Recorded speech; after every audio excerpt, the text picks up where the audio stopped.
आज की वीडियो में मैं तंत्र के ऊपर बात नहीं करूँगा। आज की वीडियो में मैं बात करूँगा कि नॉर्मल पूजा भी करी जा सकती है लाइफ में और उसके साथ आगे बढ़ा जा सकता है कि नहीं। तो मुझे क्वेश्चन आया था, मैं उस क्वेश्चन के जवाब में ये वीडियो बना रहा हूँ कि क्या भगवान शिव को गुरु मानकर उनकी हम पूजा पाठ, माला जाप वगैरह कर सकते हैं या नहीं। तो दोस्तों, फर्स्ट ऑफ ऑल, शिव की या किसी भी देवी देवता की पूजा पाठ करने से पहले हमें उनके बारे में जानना बहुत ज़रूरी है कि वो हैं कौन। ठीक है, तो फ्रॉम बोथ एस्पेक्ट्स, स्पिरिचुअल और साइंटिफिक एस्पेक्ट।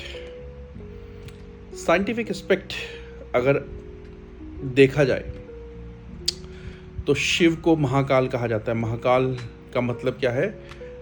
जो काल, जिसने काल का निर्माण करा, जिसने काल मतलब समय, कहते हैं ना कि इसका काल आ गया, यानी कि उसकी समय आ गया, यानी कि उसकी मृत्यु आ गई। मृत्यु को भी काल कहा जाता है, उसका काल आ गया।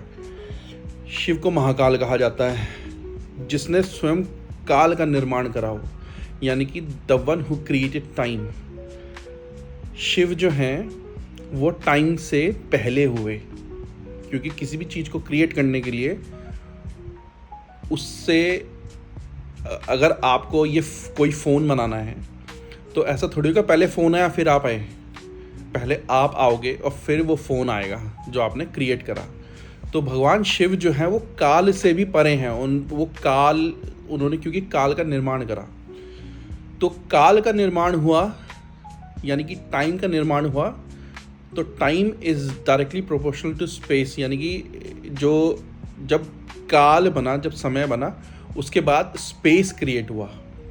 फिर जब स्पेस क्रिएट हुआ, स्पेस के बाद आई सृष्टि, यानी कि स्पेस जो है वो भगवान विष्णु है और जो सृष्टि है, जो निर्माण हुआ सृष्टि का, वो ब्रह्मा है। तो जो महाकाल है, जिसने समय का निर्माण करा, उसी के समय निर्माण करने की वजह से स्पेस का निर्माण हुआ, यानी कि विष्णु, और विष्णु का निर्माण होने की वजह से सृष्टि का निर्माण हुआ, यानी कि ब्रह्मा। ठीक है, तो जो भगवान शिव हैं, जो महाकाल हैं, वो अजन्मे हैं, वो स्वयंभू हैं। स्वयंभू मतलब जो स्वयं में ही प्रकट हुआ हो, जिसका कोई ना माता है ना पिता है, वो स्वयंभू है, खुद ही प्रकट हुए हैं। वो प्रकट होने से पहले शिव जो थे वो शक्ति में थे, तो शक्ति स्वरूप में थे। शक्ति स्वरूप से वो शिव स्वरूप में आए।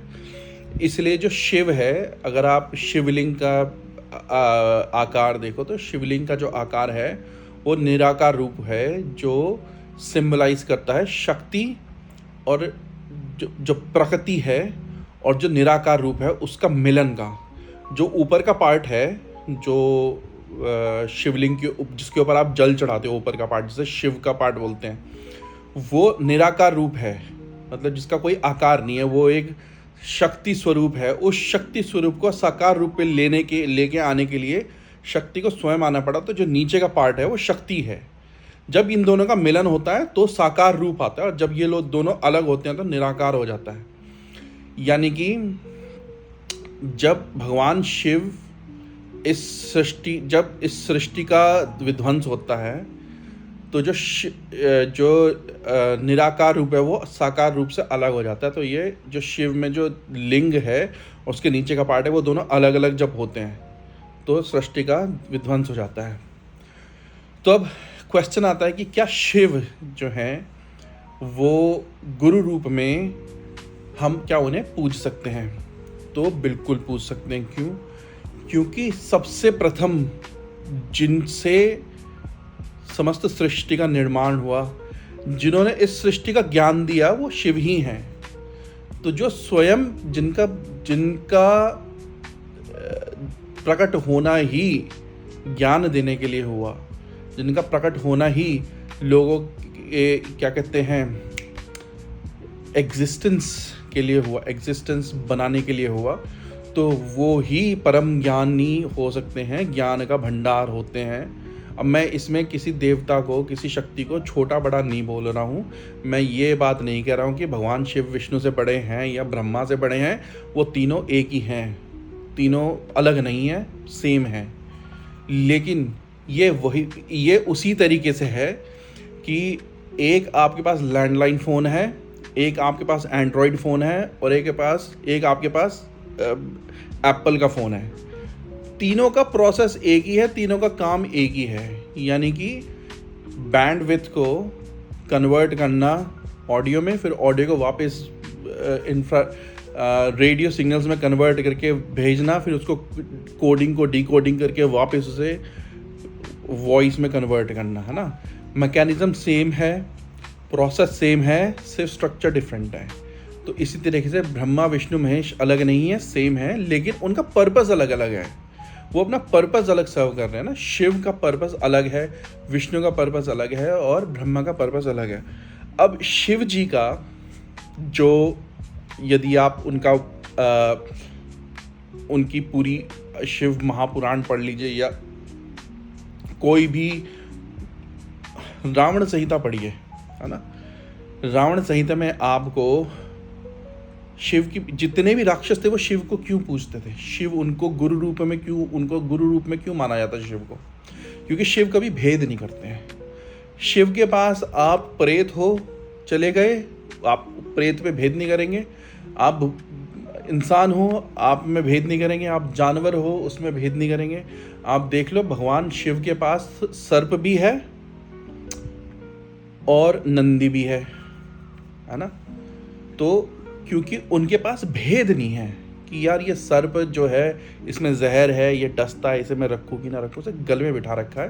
क्योंकि जब वो उनका जो संदेश है वो संदेश देने का ये है कि कोई भी व्यक्ति या कोई भी जो क्रिएचर है वो बुरा नहीं होता, उसके एक्शन, उसका कर्म उसे बुरा बनाता है। कर्म बुरे होते हैं, इंसान बुरा नहीं होता। तो यदि वो अपने कर्म बुरे करने छोड़ दे तो वो भी उन्हें उतना ही प्रिय है जितना उन्हें कोई और अपना परिवारजन प्रिय है ना। तो शिव की अगर आप साधना करते हैं, शिव की पूजा करते हैं, तो शिव की पूजा सबसे सरल है, ठीक है। और मैं हमेशा से इसी बात पे जोर देता हूँ कि कभी भी तंत्र फील्ड में किसी को नहीं आना चाहिए अनलेस कि आपके ऊपर तंत्र चल रहा हो। यदि आपके ऊपर तंत्र नहीं चल रहा, गुड एंड बेस्ट है, इस फील्ड में मत आओ, क्योंकि इस फील्ड में अगर आप एक बार आ गए तो इसमें से एग्जिट लेना संभव नहीं है। फिर आपको इसमें जाते जाना पड़ेगा, डीप जाते जाना पड़ेगा, बहुत डीप जाना पड़ेगा। इसमें एग्जिट नहीं है, इसमें बस आप फॉरवर्ड जा सकते हो, बैकवर्ड इसमें नहीं है। और ना ही आप एक जगह पर रुक सकते, आपको आगे और आगे और आगे ऐसे कंटिन्यू करना पड़ेगा। भक्ति जो है, भक्ति मार्ग सबसे अच्छा मार्ग है, सबसे उत्तम मार्ग है भक्ति मार्ग। और इसमें क्योंकि भक्ति में समर्पण होता है ना, कि आप अपने इष्ट को संपूर्ण रूप से समर्पित हो गए कि हे प्रभु, अब जीऊँगा मरूँगा तेरी मर्जी से, जीऊँगा तो भी तेरी मर्जी से, मरूँगा तो भी तेरी मर्जी से, हर हाल में हंसूँगा, क्योंकि जो भी मेरी लाइफ में आ रहा है वो तेरी मर्जी से आ रहा है। अगर दुख आ रहा है वो भी तेरी मर्जी से, सुख आ रहा है तो भी तेरी मर्जी से। तो उसमें क्या होता है, जब आप संपूर्ण समर्पण करते हो अपने इष्ट को, तो वो इष्ट बाध्य हो जाता है, आपके लिए सोचने के लिए मजबूर हो जाता है। वो जितना आप उनके बारे में सोचते हैं उतना वो आपके बारे में सोचता है। अब क्वेश्चन आता है कि क्या यदि हम शिव का जाप कर रहे हैं तो अगर हम शिव को अपना इष्ट मानते हैं तो क्या उनकी माला हम कर सकते हैं कि नहीं। देखो, माला करना एक अलग प्रक्रिया, एक अलग प्रोसेस है ना, क्योंकि आप उसमें अपनी एनर्जी लेवल्स रेज कर रहे हो।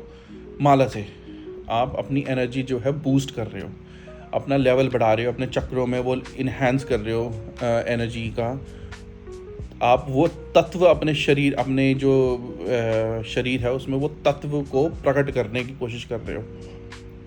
जबकि भगवान शिव का यदि कोई भक्ति करता है, आप नॉर्मल लाइफ में भी भक्ति कर सकते हैं। आप कोई सोमवार या कोई सा भी दिन भगवान शिव के नाम समर्पित करो कि हे प्रभु, इस दिन मैं आपके मंदिर में आऊँगा, रोज़ जब मुझे समय मिलेगा घर पे एक समय बांध लो कि मैंने 15 मिनट भगवान शिव का ध्यान करना है। ध्यान जो है वो जाप से भी ज़्यादा ज़बरदस्त चीज़ है। आप यकीन नहीं मानोगे कि जितने लोगों को ध्यान करके भगवान शिव के रूप का ध्यान करो और उनके जो रूप की महिमा है, उनके जो स्तोत्र हैं, यदि आप उनका पाठ करो तो आपको शिव का एहसास भी होगा, आपको उनके दर्शन भी होंगे। तो बहुत सारे ऐसे स्तोत्र हैं जिनका आप पाठ कर सकते हो। यदि आपको माला करनी है माला, लेकिन जैसे ही आप माला को बीच में लाते हो तो उसमें बंधन आ जाते हैं। बंधन इन द सेंस कि आपको माला का फिर आचमन करके बहुत सारे कंडीशंस आ जाते हैं। अगर आपको अनकंडीशन करना है तो आप नॉर्मली भगवान शिव के नाम का जाप करना है तो नॉर्मली जब आप स्थान पे भगवान शिव के सामने बैठो तो आप वहाँ पे बैठ के आँख बंद करके ध्यान कर सकते हो। माला के बंधन में ना पड़ो। फिर आप अपना नॉर्मल भगवान शिव का ध्यान करो, पूजा करो, जल अर्पित करो, उनकी सेवा करो, उनके नाम से, भगवान शिव के नाम से कि हे भगवान मैं तेरे ही बनाए हुए लोगों की मदद करने की, तो जानवरों की मदद करो, उन्हें खाना दो। या भाई साहब आपके पास जो ऊर्जा आएगी, शिव का जो आशीर्वाद आएगा वो इतना खतरनाक आएगा आशीर्वाद कि आप भी हैरान हो जाओगे कि शिव आपके आपको एहसास होना शुरू हो जाएगा शिव तत्व का अपने अंदर। और भगवान शिव से यही मांगो कि हे भगवान मैं आपकी बस भक्ति करना चाहता हूँ और इसमें कोई बाधा ना आए कि मैं इस भक्ति से दूर हूँ, क्योंकि आपको मांगना शिव से ही पड़ेगा। किसी भी शक्ति के पास आप तभी जा सकते हो जब वो शक्ति आपको आने की अनुमति दे। यदि वो अनुमति नहीं देंगे तो आप कितनी भी कोशिश कर लो, आप वो जाप, वो पूजा, वो पाठ, वो सेवा कर ही नहीं पाओगे। तो यदि मुझे शिव की कृपा हासिल करनी है तो मैं शिव से ही मांगूंगी कि हे प्रभु मुझे अपनी कृपा दो, मुझे अपना आशीर्वाद दो कि मैं आपकी ये जाप है, पाठ है,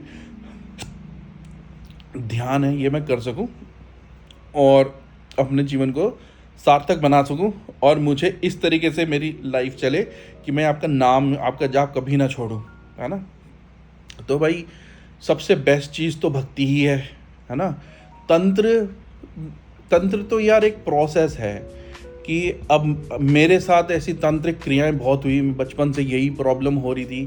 अब कभी इधर जाओ तो कभी उधर जाओ। फिर मुझे थोड़ा क्यूरियोसिटी बहुत रहती थी कि यार ये कैसे होता है, मुझे जानना है, भूत देखने हैं, प्रेत देखने हैं और ये सारी चीज़ें। फिर हमारे घर में इतनी एक्टिविटीज़ होती थी, जिन्नात परेशान कर दिया।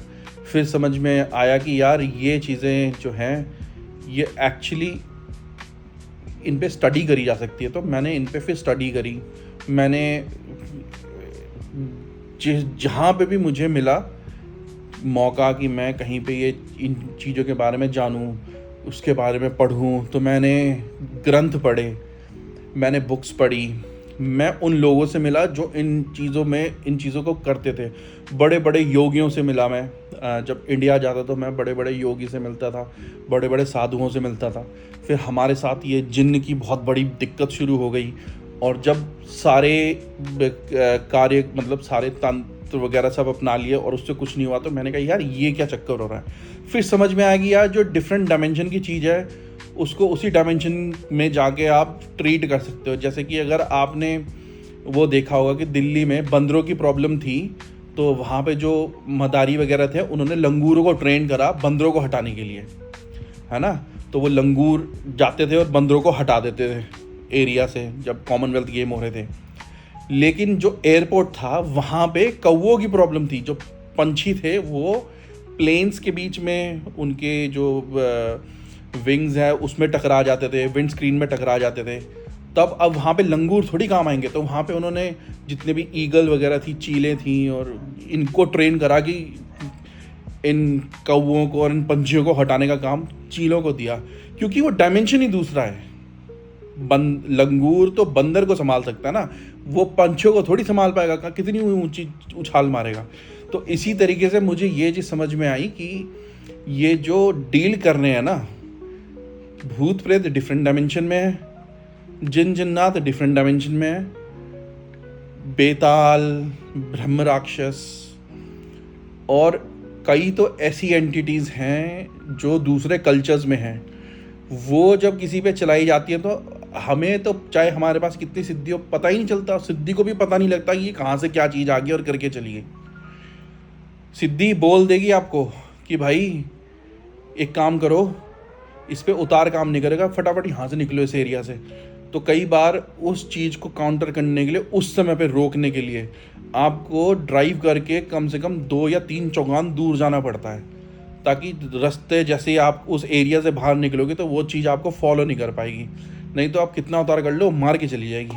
कितना भी उतार कर लो, कितना भी तंत्र चला लो, कई ऐसी चीज़ें हैं जो डिफरेंट प्रैक्टिसेस में आती हैं, जो डिफरेंट डायमेंशंस की हैं, तो उनको डील करने के लिए आपको वही डायमेंशन की चीज़ सीखनी पड़ेगी। तो इसी तरीके से जब जिन जिन्नात की प्रॉब्लम हुई तो मुझे हिंदू क्रियाएं इतनी कारगर नहीं हो पाई। वो थोड़ी देर के लिए आराम होता था, फिर नहीं होता था। तो मुझे फिर ये उसके लिए मुझे एक मौलाना थे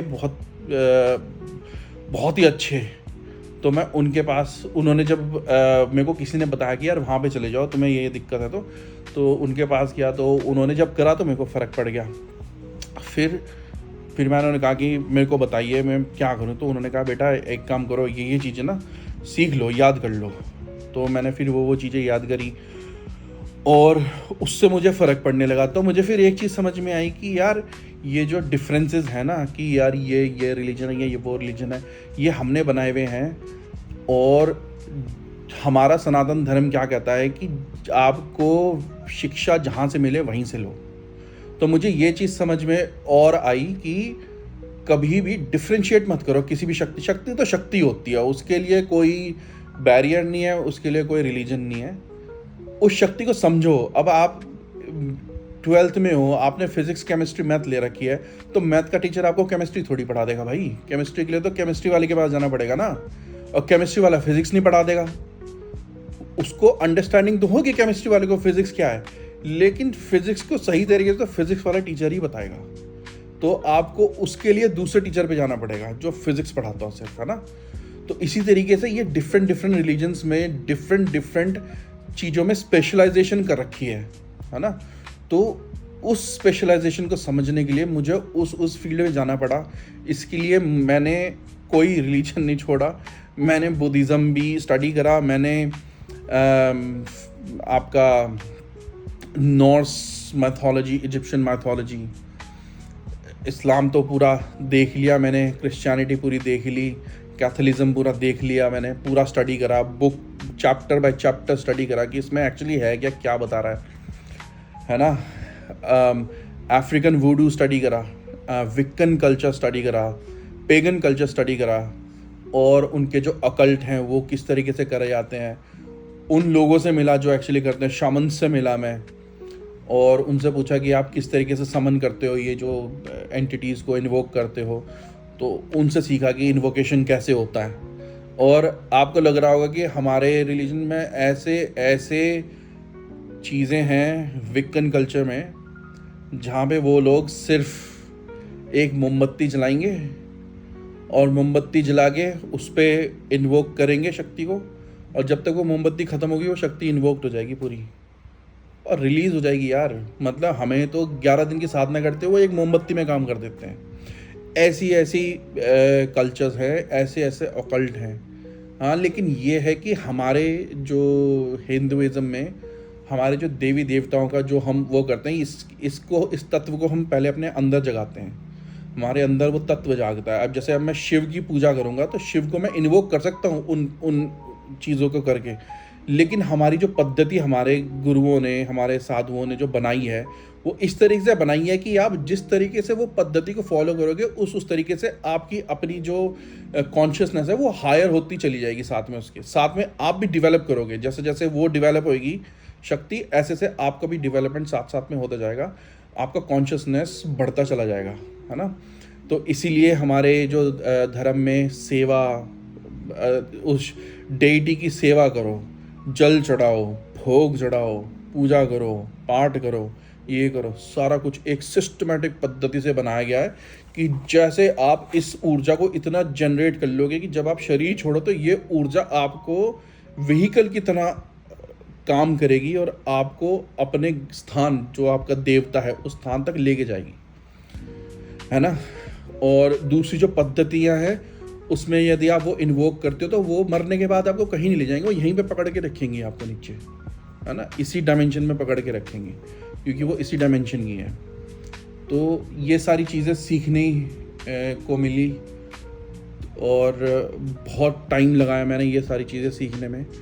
मैंने इनको प्रैक्टिस भी करा और अब मैं जो ये वीडियो बनाता हूँ मैं इसलिए बनाता हूँ कि जो ये एक मिथ बना दिया ना लोगों ने, जो पॉडकास्ट आ रहे हैं और एक से एक चीज़ें बता रहे हैं, जी हम तो ये काबू में कर लेते हैं, तो हम तो ये कर लेते हैं, हमने ये कर दिया। भाई कुछ नहीं करा। अगर एक अफ्रीकन शक्ति छोड़ दी तो ये भागते फिरेंगे, इनकी मालें निकल जाएंगी गले से, ये भागते फिर इन्हें पता ही नहीं चलेगा कि ये आया क्या कहाँ से आया, इसको रोकना कैसे सिर्फ एक मोमबत्ती से काम हो जाएगा इनका, ये भागते फिरेंगे। ना तो इनका फिर तंत्र काम आएगा, ना शमशान काम आएगा। ऐसी ऐसी चीज़ें हैं भाई साहब, ऐसी ऐसी चीज़ें हैं। मैं किसी को डिमीनियर नहीं कर रहा हूँ, मैं किसी को छोटा नहीं बता रहा हूँ।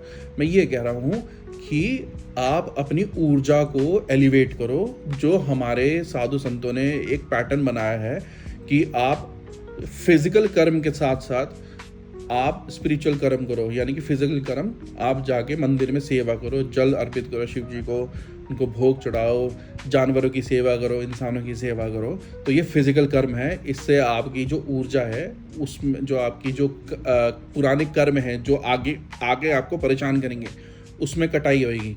और जब जाप करोगे मानसिक जाप, वो आपकी आत्मिक ऊर्जा के लिए, तो आपकी आत्मा की ऊर्जा उससे बढ़ेगी, तो आपका कॉन्शियसनेस बढ़ेगा।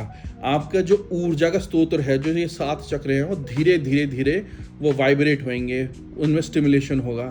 स्टिमुलेट हो गए, आपको एहसास होना शुरू होगा। फिर आपका कनेक्शन उस डेटी के साथ किसी लेवल पे होना शुरू होगा। उसमें थोड़ा टाइम लगता है, लेकिन वो आपके ऊपर डिपेंड करता है कि आप इमोशनली कितने इंगेज हैं उस एक्टिविटी में। जब आप वो कर रहे हैं, इमोशनली आप कितने इंगेज हैं, है ना। तो ये सारी चीज़ें हैं। अगर अभी भी आपको इसमें कुछ मिसकंसेप्शन है तो मुझे कमेंट में लिख देना, तो मैं उसके बारे में एक वीडियो और बना दूंगा। लेकिन घबराने वाली कोई ऐसी बात नहीं है कि अगर आपको तंत्र नहीं आता है, नहीं सीखना चाहते, तंत्र सिर्फ उनके लिए है जिनके साथ ये हो रहा है, और वो किसी के आगे किसी के थ्रू ना लुटें। नहीं तो सबसे अच्छी चीज़ तो भाई पूजा, ये भक्ति भाव ही है सबसे अच्छी चीज़, जिसमें जो परमात्मा है वो आपका हाथ पकड़ लेता है। तंत्र में तो आप अपनी शक्ति को मजबूर कर रहे हो काम करने के लिए। आप उसे कह रहे हो कि नहीं, हम रिक्वेस्ट नहीं कर रहे, हम तो कह रहे हैं काम करके दे हमारा। तो वो काम भी करेगा, उतना ही करेगा जितना आपने दिया, उतना ही काम करेगा। भक्ति में तो वो आपके पीछे, आप आगे आगे चलोगे, वो पीछे पीछे चलेंगे। तो भक्ति से ज़्यादा अच्छा है ही नहीं। अब आप देख लो ना, प्रेमानंद जी महाराज से अच्छा एग्जाम्पल है कहीं उनसे अच्छा एग्जाम्पल तो कहीं हो ही नहीं सकता, है ना। भक्ति भाव में उन्होंने पूरी दुनिया को घुमा दिया 2 मिनट में। नहीं तो दिखाओ कोई ऐसा तांत्रिक हो जिसने पूरी दुनिया को दीवाना बना रखा हो, नहीं कर सकते यार। तंत्र में वो बात नहीं है। तंत्र उनके लिए ठीक है भाई जिनके साथ प्रॉब्लम हो रही है और वो कुछ करना चाहते हैं कि यार ये हट जाए हमें नॉर्मल लाइफ जीने के लिए। अब मुझे तो, मेरा जो प्रोफेशन है वो तो भाई आई एम लीगल एडवाइज़र है ना। मैन्युफैक्चरिंग हमारा प्रोडक्शन का काम है यहाँ पे ऑस्ट्रेलिया में। लेकिन ये चीज़ें परेशान बहुत करती हैं और ये आपको आगे बढ़ने, तो इसलिए मुझे थोड़ा सीखना पड़ा। मेरे घर वालों के साथ ऐसा हुआ, मेरी फैमिली के साथ ऐसा हुआ, तो मुझे ये चीज़ सीखनी पड़ी। और क्योंकि मुझे इंटरेस्ट भी था इन चीज़ों को सीखने में, मैं तो भक्ति भाव में बहुत ज़्यादा था। मैं तो माता को बहुत मानता हूँ, तो मैंने तो माता की पूजा करी है, पाठ करा है, हवन करा है, उसकी साधनाएँ करी हैं मैंने माता की। लेकिन फिर जब ये चीज़ें सामने आई तो मुझे इनके बारे में करना पड़ा, है ना। नहीं तो भाई सबसे अच्छी चीज़ तो वही है कि भाई ना माला की ज़रूरत, ना किसी चीज़ की ज़रूरत, बस वो है, शक्ति है और तुम हो, और बीच में कुछ नहीं है। ना माला है बीच में, ना कोई स्थान है बीच में, कुछ नहीं है, बस वो शक्ति और वो तुम हो। बस ये 2 चीज़ें इंपॉर्टेंट हैं, और जब आप वो कनेक्शन बना लेते हो तो आपको कोई नहीं रोक सकता, है ना। फिर आप हर जगह पे हर समय उनको महसूस भी करोगे, अपना नॉर्मल लाइफ भी जियोगे, सब कुछ नॉर्मल करोगे। ठीक है भाई, तो ये थी आज की वीडियो। अगर आपको पसंद आई तो लाइक करें, शेयर करें, सब्सक्राइब करें। और बाकी अगर कोई क्वेश्चन हो तो कमेंट बॉक्स में लिख दें, क्वेश्चन का भी आंसर दे देंगे वीडियो बना के। तो भाई ये थी आज की वीडियो। आपका दिन मंगल में हो। धन्यवाद।